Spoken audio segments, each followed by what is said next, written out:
Off with. It's been more than 7 long decades since India's independence. Where do you think the Dalit community stands today? Except for education, they are at the same step where they were. Education, they have progressed, but within the Dalits, half of Dalit, they would say, and half of Dalit have been left out. To classify it still further,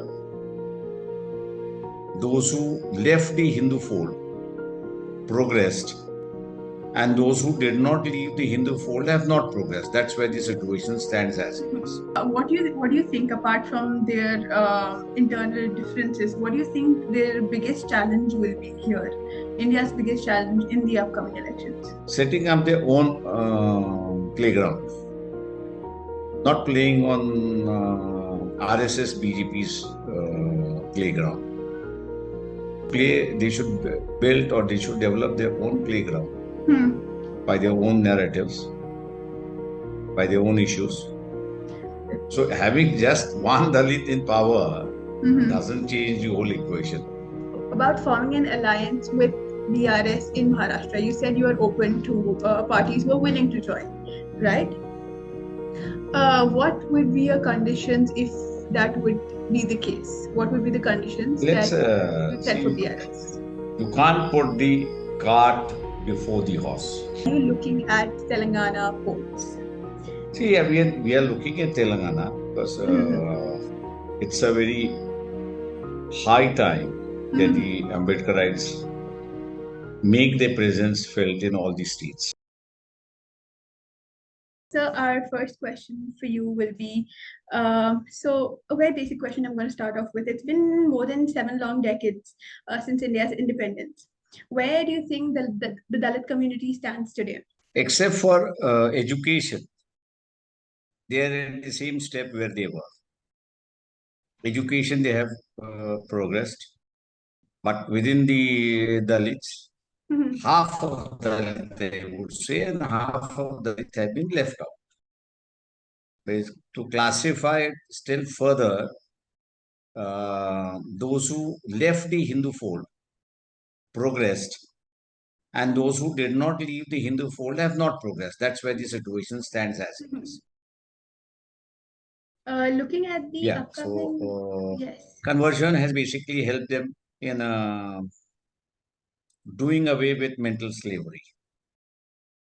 So you say conversion has helped them? Yeah. Okay, for sure. Conversion has helped them. Yes.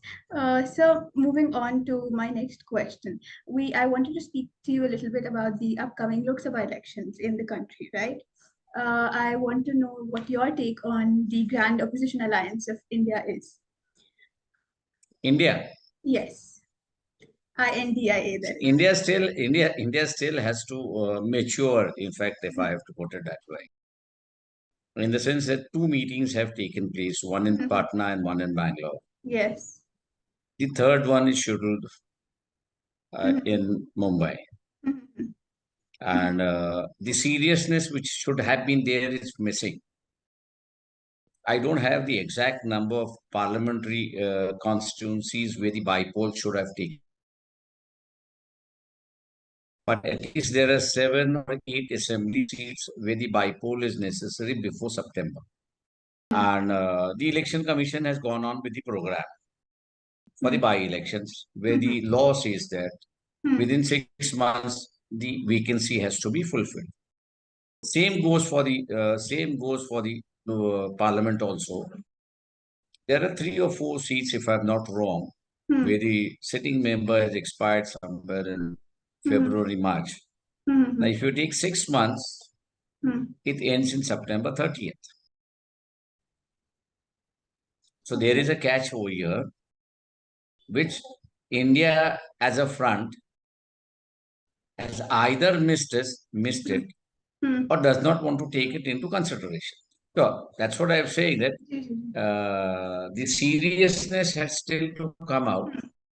There are internal differences between them, in the sense between TMC and Congress, and Akhilesh and Congress, and then ABP, AAP party versus Congress. So these are some of the issues I think so which should have been thrashed out at the earliest, so that there is a cohesiveness within the India, as I call it. Unless that cohesiveness is there, they will not be able to take out BJP. As we have seen, let's take the case of NCP versus Amit Shah, which happened in the House. Okay. They are very well informed. They have the statistics with them. They have the line of argument, and they are very fast in demolishing things. The same exactness, I would say, or the same speed has to be demonstrated by India. So how far, what do you think, apart from their internal differences, what do you think their biggest challenge will be here, India's biggest challenge in the upcoming elections? In setting up their own playground, not playing on RSS BJP's playground. They should build, or they should develop their own playground by their own narratives, by their own issues, and invite BJP to play on that. Okay. Could you elaborate a little more on that? See, I would not like to sell my bracelets. Your party, Vanchit Bahujan Aghadi, right? They have joined hands with the Uddhav Thackeray faction, right? And if we see in the past, Shiv Sena has had a history of being an anti-minority. And what do you think has pushed you to join hands with them in Maharashtra? See, question basically is two. One is Bal Thackeray as an individual and Bal Thackeray as a chief of the party. Yes, he took anti-minority stand. He took anti-reservation stand. And whatever suited him in politics, he followed it. And he didn't deter in saying anything to anybody. He just followed it because he said that is paying me and giving me power. So why I should leave it? Now question is basically you come back to Uddhav Thackeray. Uddhav Thackeray is going back on his grandfather's line of reforming of the Hindu religion. And that is where my grandfather and Uddhav Thackeray's grandfather worked together for quite a long period. Since Uddhav Thackeray is retreating the same policy of reforming within the Hindu religion, that has become a ground for us to come together. So now moving on to KCR, right? So KCR is attempting to make a mark in Maharashtra, and he wants to enter the state with BRS. What do you think the entry of BRS, what impact do you think the entry of BRS will have on Maharashtra? Will it have any impact, and what impact do you think it will create? He would need one regional partner from the state of Maharashtra to have an impact. Let us see the politics that what we see of blackmailing at the national and state level by the political leaders. The same is being copied by the masses. Yes, there is a change in the life of the farmer as far as Telangana is concerned, and therefore the success of BRS meeting is in the border states, border areas, I would say so. Border areas. Okay. It's on the border in Telangana. Okay. Yes. Only if we get supports in the central Maharashtra or southern Maharashtra, then I would say that yes, people are behind him. As I read the situation of large gathering for Chandrasekhar Rao's meeting, it's simply that people are blackmailing that if you don't give us what we want, there is a leader which will go behind, and we will follow him. So it's the people's blackmailing the leaders now. That's what the situation I see Nanded and Sholapur and Pandharpur also. So you're saying the border areas is where KCR has a hold right now because people want to blackmail. Yeah, even if he holds a meeting in Yotmal, Pandarkauda and all these area which is bordering Nizamabad, his meeting will be a huge success. But because in Maharashtra, the farmer is seeing the change that is taking place in Andhra farmer's life. He's now witnessing. So he would like the change to take place in his own life also. And therefore, therefore I say it's a blackmailing system. If it doesn't have PRS, if it doesn't has any partners from Maharashtra, I am doubtful whether this gathering which is there will convert into. Okay. I have one more question with on your alliance with Uddhav Thackeray Shiv Sena. Right. Right. So you mentioned in an interview that you are willing to form an alliance. Okay, I will change my words here. You mentioned in an interview that you are willing to talk to KCR to form an alliance with him, but you have also joined hands with UBT, Uddhav Thackeray Shiv Sena. So how will that whole scenario work? See, the alliance between Uddhav Thackeray Shiv Sena is from Maharashtra. And there is one meeting which has taken place between Chandrasekhar Rao and Uddhav also. What transpired, nobody knows it. But one meeting has already taken place. The bigger point that needs to be considered is that these political parties now do not want BJP to continue in center. So that is a common point. Okay. Unless there is some common point within India, they staying together will also become problematic.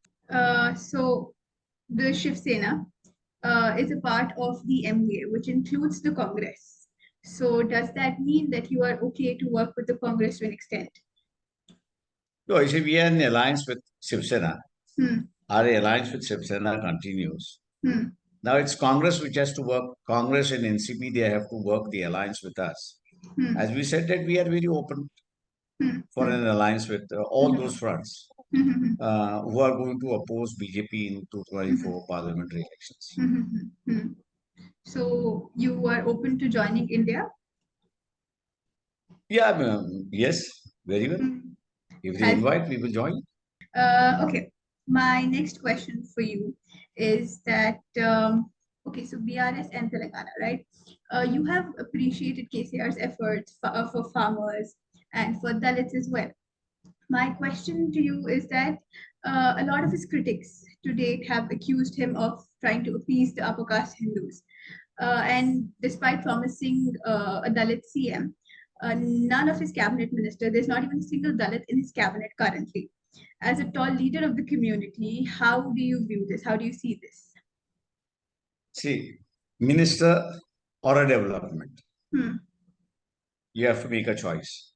The development is making a change in a large number of people, while a minister, he holds one post, and as I know, being in parliament for more than 15 years, an individual cannot change anything unless he is in the center of the power. A Dalit minister is more or less dictated by the prime minister, what to be done and what not to be done. Therefore, I think so, the shift which has taken place, making the scheduled caste and scheduled tribe and OBCs as a development program, I think so that's a larger agenda that should be supported. So you That the masses are gaining rather than one individual becoming a minister. So you prefer overall development rather than just one minister? Overall development rather than. So it's not a marker for you, as in this has to be done. Whoever it may be. Why do we say that there has to be a Dalit? There have been so many Dalit ministers. When I was there in Parliament in 1996, which we fought against the 4 OM, who was the minister of that social welfare department and of the human rights. It was one of our Dalit friends. So when you asked them, we have to fight against you, what to do? They said you keep on fighting, and that will give me a strength to change something.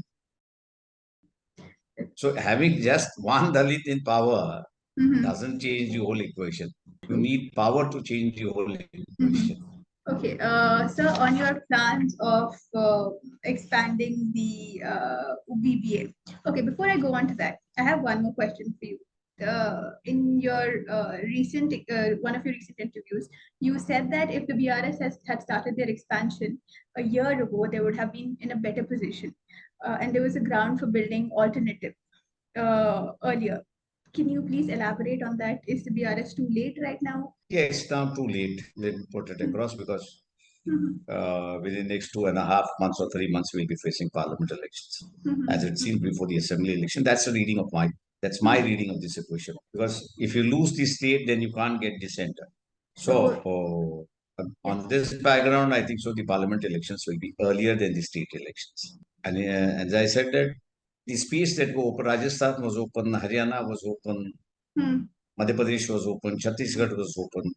So these are places where there was space for a third front to come up or an alternative front to come up. To fill those spaces now, you don't have time now. I'm sorry, I missed you there. And therefore, I've said that, yes, therefore, I've said that he has missed his bus He's missed his bus. It's of too late becoming for an alternative national leader or alternative to India itself. So he should have started his process earlier, is what you believe. He should have started the process earlier. Okay. I have a few questions on BBA. So one more thing. About forming an alliance with BRS in Maharashtra. You said you are open to parties who are willing to join, right? What would be your conditions if that would be the case? What would be the conditions Let's that you set for see. BRS? You can't put the cart before the horse. Okay. Moving on to BBA in total, what are your plans on expanding the BBA? And one more question to add to that is, are you looking at Telangana ports? See, yeah, we are looking at Telangana because it's a very high time that the Ambedkarites make their presence felt in all the states. So now we are working not only in Telangana, but I'm helping some groups in Chhattisgarh, in Madhya Pradesh, in Rajasthan, and in Haryana also. Very soon there is a group which is coming up in Punjab. I will be lending my hand to them also. Even in UP, some have started building an organization alternative to BSP. We'll have to wait and see how far they succeed. Okay. So you are looking at Telangana ports. Basically, you have. We are definitely looking at. For the upcoming elections. Right. Okay. So again, a question arises here. Will you look at BRS as an option for an alliance here? Or will that not be an option for you?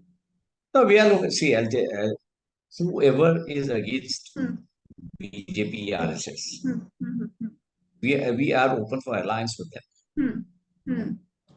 So you are looking at a possible alliance. So let's say that 2024, our target is to see that BJP-RSS do not come to power. That's what our target is. Okay, yes. See, along with this, what we are trying now is to see that the Adivasis should have some leaders who can say, who can articulate. Okay. But the Adivasis do not have a leadership at the present stage. Nor the Muslims have a leadership at the present stage. True. What we are now trying to do is build leadership within the Adivasis and also help some Muslim organization to have a political face in some states so that they become a pan-India face in the longer run. So that's what our aim is also at the present. So, what issues would the BBA look at in the run-up to the polls? What will be your main concerns that you will address? See, question basically is industrialization of the marginalized class. That's one. Second is there are certain industries which can be kept exclusively for the small and tiny sector, agro industries, you can say, banning the multinationals from entering into it or coming into the manufacturing side, wherein the distribution of wealth and raising the industrial leadership, that is the main crux, I would say, in the coming days. And that is where we are going to concentrate upon. And that brings me back again to Telangana issue. The funds earmarked for scheduled caste and scheduled tribe. Okay. So their realignment needs to be done. Realignment needs to be done. Okay. Coming back as far as the Muslims, realignment in the sense that they have to be exclusively spent on the tribes and scheduled caste for the socio-economic development and none else. I take the case of the Muslims. You take the case of the Muslims. If you are aware that there is zakat, but there is there is zakat. In the Ramadan month, every Muslim is supposed to pay a zakat, a few percentage out of his yearly income. True. Yes. He just gives it to somebody, mostly to the Maulvis or to the Mawzans of the masjids or to some institution.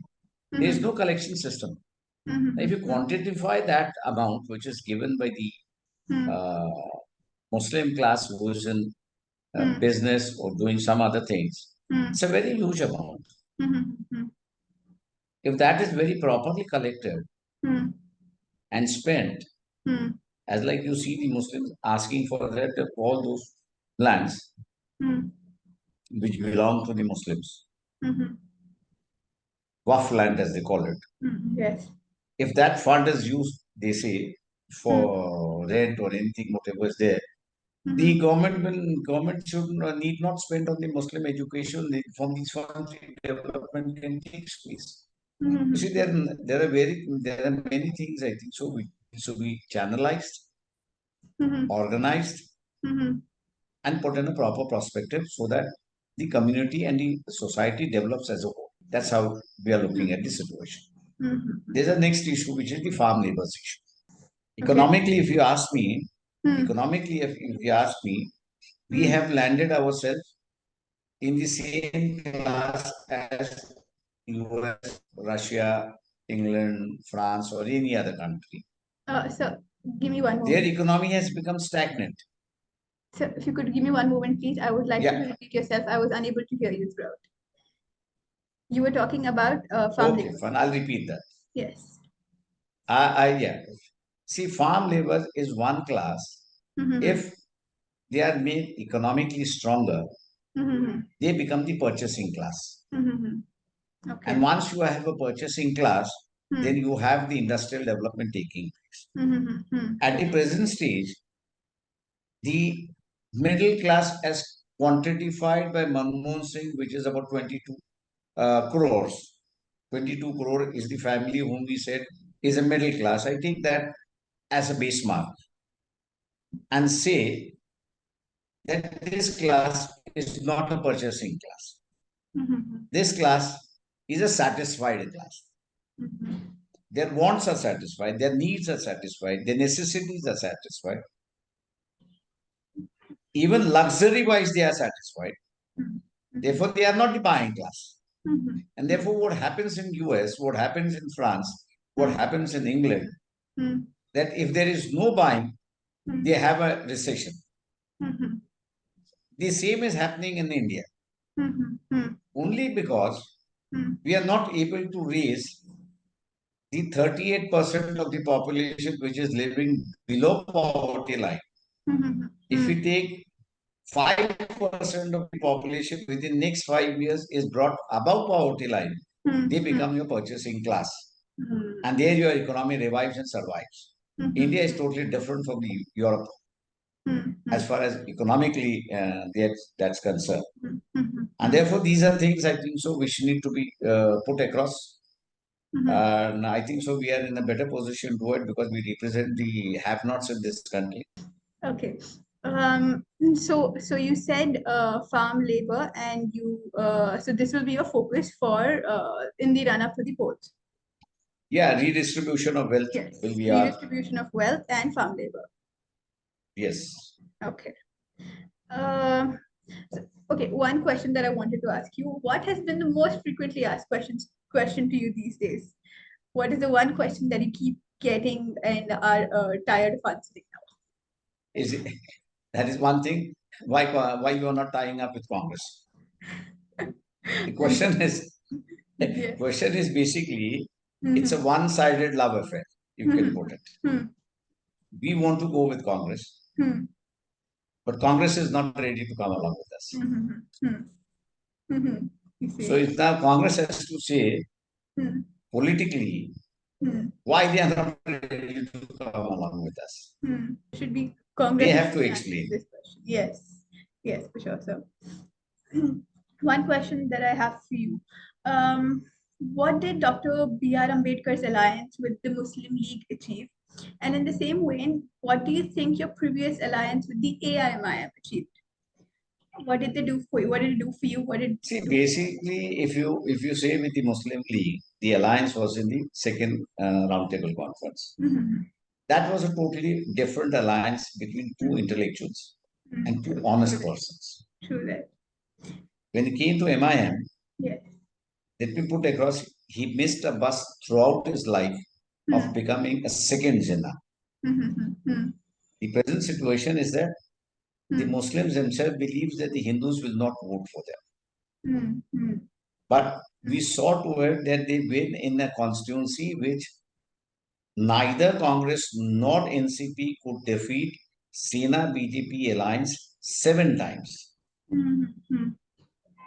It was Shiv Sena which kept on winning that constituency. And MIM in that constituency, which was considered one of the most difficult by Congress and NCP, we saw to it that MIM wins. And the first time, I think so, the narrative that was fed to the Muslims, both by the Hindus and the Muslims, then the Hindus will not vote for them, was shattered. Let me put you across, in that constituency, there were nearly about 5 Muslim independent candidates who got nearly 50,000 votes. In spite of 50,000 Muslim votes going to these 5 independent candidates, MIM candidate won. And there he had a very big opportunity of becoming a second Jinnah, but he missed the bus. In the sense that this is an alliance which has broken the might that the Hindus will not vote for the Muslims. He just walked out of it after the assembly, during the assembly elections. So that is what I say, that he missed the bus of becoming a second Jinnah in this country. Sir, thank you so much for giving us your time. That is the end of my questions for you today. Thank you so much.